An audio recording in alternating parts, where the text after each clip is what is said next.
There we go. Good evening. We're out here at Taltopan Lake here. It's a beautiful area and a beautiful evening for an interview. We have Jason Charlie here. He's one of the experienced hunters here. He'll give us a little bit of techniques that he knows, and he got this hunting history from his ancestors, and he's going to share some stories. There you go, Jason. All right. Thanks, everybody. I just want to thank whoever was running this program. I got selected to do an interview, and I feel pretty honored. My name is Jason Charlie. I'm from Lake Baby Nation.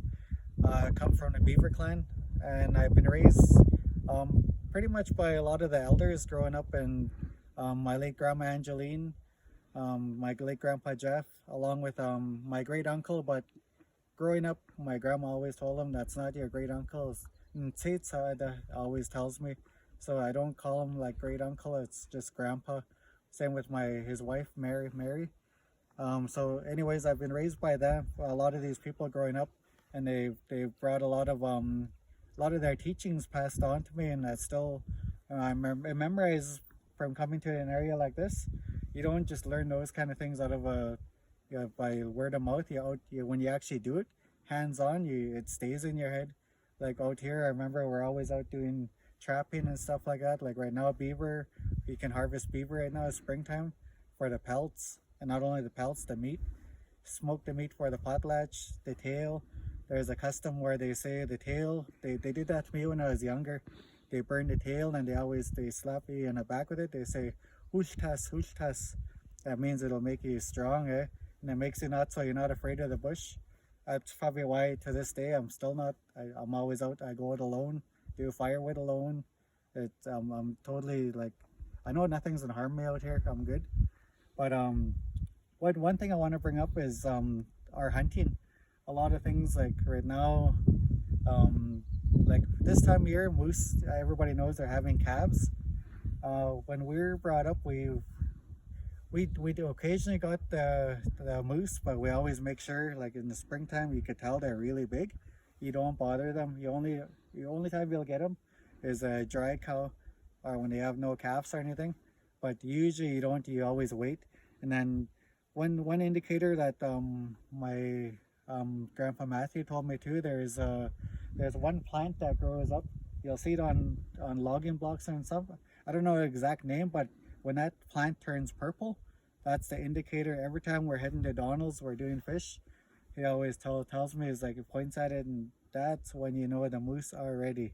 He always told me that. I stuck to my head. Is just things like that, being out on the land, that stays with you. You know, that way every time you drive by a plant like that, oh yeah, I remember.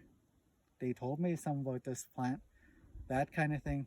So that's a good indicator when you can start hunting moose when you need it. But nowadays, like, things have changed, times have changed. As you all know, the moose populations declined. So back then you used to be able to, like, the elders, they prefer you shoot a cow if you get them a moose. I remember one time I came across 5 moose. I took the bull, a nice 5-pointer, and I came back. I was all happy. Bring back and told my grandma, I got one. I bring it back in, all skin. Of course, we take everything, the guts and all, bring everything back. And my grandma, first thing she looks at is like, gee, cow moose huelo. She didn't want the bull. They like cow moose. They're not as tough as bull moose. But nowadays, when you do that, nowadays it's a big thing. People look at you and, oh, you shouldn't be shooting those and all that. But when you're coming my time, when you grew up, and a lot of people my age are even older than me that hunt, they'll know what I'm talking about. But nowadays, if that happens nowadays, everybody just kind of puts you down and all that. But that's where I mean, times have changed. But in a way, it's a good change, I think. But I think we just learn to adapt with it too, because the less moose, it's leave the cows alone. But it kind of works kind of both ways too. I look at it as like, I kind of wish they shut down open season and cut down limited entries, because like campsites like this, it'll be full with people from all over, and the moose will just come in this area. They'll be gone right out of here. Meanwhile, we're just living up here. This is our territory.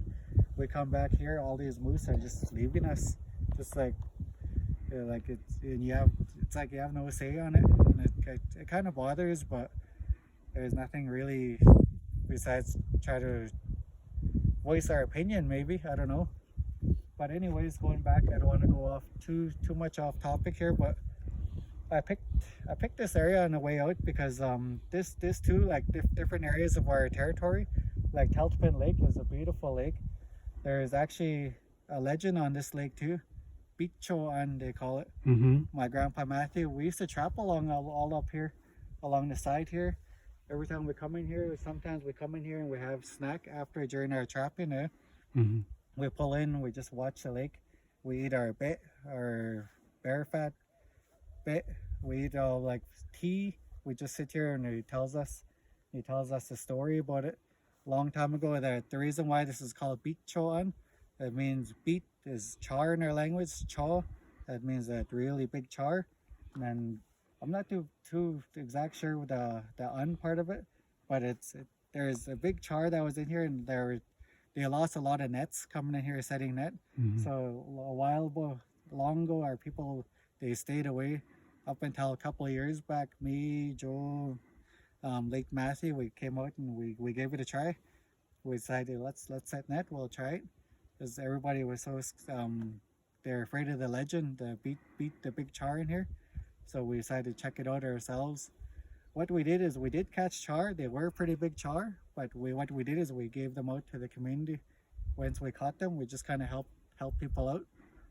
And yeah, things like that are like different parts of the lake. There's different, like same with Babine Lake, there's different parts, different stories with it. On the way out here, there's different names of different parts. Some of the mountains have names, some of the creeks have names. Certain areas are like the prime hunting grounds for moose. Some of them are really good for bear. Some of them are really good for soapberries. Some of them are really good for the chanyu.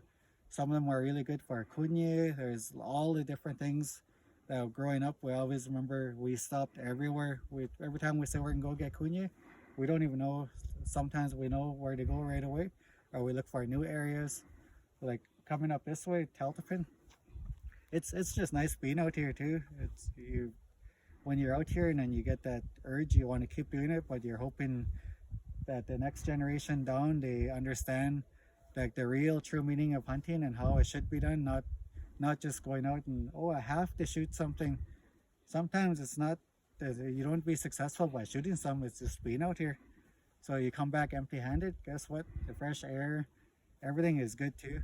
Like a lot of people, they watch these kind of things on TV just to meditate or whatever, and they say it eases the mind. You have it here firsthand, exact same thing. So I just wanted to bring that up about like the different things that we do, like springtime, which we do out like beaver hunting. We do it's the same thing, trap, otter. But a lot of things, the prices, everything went down. The pelts, I've never sent any of my pelts away. All of it went to the potlatch. Come springtime or fall or springtime, we also go up towards the other end of Lake Portage with Grandpa Matthew started going originally, and then Leonard soon followed. It kept the tradition going. Me and Joe did it 1 year, and then I just started going Leonard, and up until he passed on. But that was pretty good memories going up there. But that's for steelhead. We always set net for steelhead up there, and they're pretty good eating. So when you look at the life cycle of what we're doing, like we're doing beaver hunting, trapping, whatever, springtime, and our people are known as fish people too, mainly because the majority of Babine Lake, steelhead, and then come summertime, the end of summer is always sockeye salmon. Sockeye salmon, you follow that by the tail end in late summer, late fall, is always char.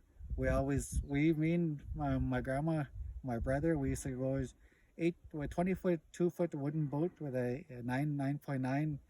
It was pretty slow back then, but I thought it was fast.